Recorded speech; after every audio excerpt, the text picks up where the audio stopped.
ഞാൻ നോക്കിയിട്ട് വരാം.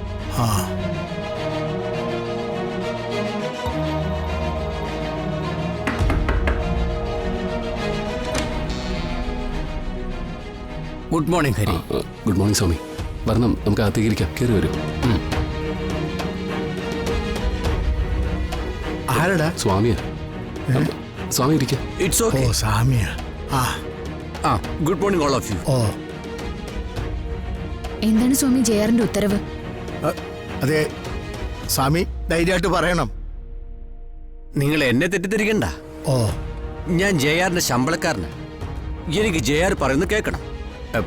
അത് എനിക്ക് നിങ്ങളോട് വന്ന് പറഞ്ഞേ പറ്റൂ. ഞങ്ങളെ കൊല്ലാൻ പറഞ്ഞയച്ചിട്ടുണ്ടാവും.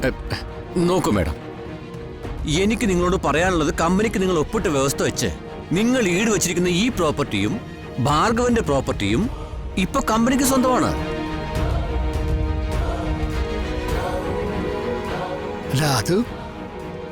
അല്ല അതെങ്ങനെയാ സ്വാമി? ലോണിന് വീഴ്ച വരുന്നത് സ്വാഭാവികല്ലേ? അത് ഒന്നിച്ചങ്ങ് അടച്ചു തീർക്കാമല്ലോ. അങ്ങനെ ചെയ്താലോ ഓക്കെ. പക്ഷെ അങ്ങനെ ചെയ്യുന്നവരെയുള്ള കാര്യം ഞാൻ പറഞ്ഞത്. ലോൺ അടച്ചു തീർക്കാൻ ഞങ്ങൾക്ക് 1 മാസത്തെ സാവകാശം തന്നൂടെ? അതിനുള്ളില് മുഴുവൻ കുടിശ്ശികയും ഞങ്ങൾ അടയ്ക്കും.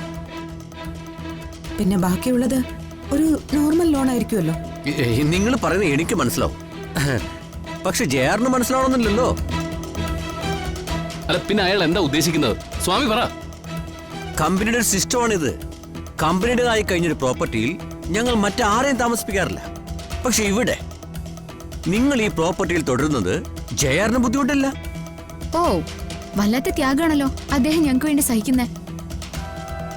നിങ്ങൾ പറഞ്ഞതുപോലെ ആഫ്റ്റർ 1 മന്ത് പ്രോപ്പർട്ടി നിങ്ങളുടേതായി കഴിഞ്ഞാൽ പിന്നെ ഞങ്ങൾക്ക് യാതൊരു അവകാശവും ആവണല്ലോ.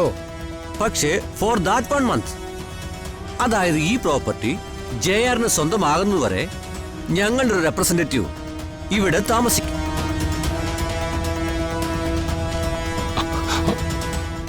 അല്ല അതെങ്ങനെ ശരിയാവും? മനസ്സിലായില്ലേ? ഇല്ലല്ലോ.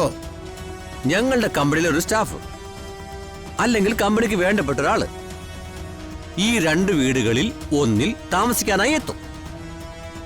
അതെന്ത് മര്യാദയെ സ്വാമി? അല്ല ഈ നാട്ടിൽ നിയമമൊന്നുമില്ലേ? ഈ കടം കൊടുത്തവനെ പോലെ കടം എടുത്തവനും അവകാശമില്ലേ? ഹരി ഒപ്പിട്ട് തന്ന പേപ്പറുകളിലെല്ലാം എല്ലാം വ്യക്തമായി പറയുന്നുണ്ട്. അറിയാം, കോർപ്പറേറ്റ് സ്വഭാവമുള്ള കമ്പനികളിൽ അടുത്തേക്ക് വരുന്നവന്റെ അസ്ഥി വരെ എഴുതി വാങ്ങിക്കുമെന്നറിയാം. പക്ഷേ ഇവിടെ ഒരുത്തനും താമസിക്കാൻ വരാൻ പറ്റില്ല. കേട്ടില്ലേ? നടക്കുകയല്ല സ്വാമി. കേട്ടാ, പോയി പറഞ്ഞേക്ക്. അങ്ങനെ ഒരാള് കാലുകുത്തുകയല്ല. കേട്ടാ സ്വാമി? എക്സ്ക്യൂസ് മീ സ്വാമി, ഞങ്ങൾക്കും ജയാറിനും ഇടയിൽ സ്വാമിക്കറിയാത്ത പല കാര്യങ്ങളും ഉണ്ട്. ഉത്തരവനുസരിക്കാൻ ഞങ്ങൾക്ക് ബുദ്ധിമുട്ടുണ്ട്.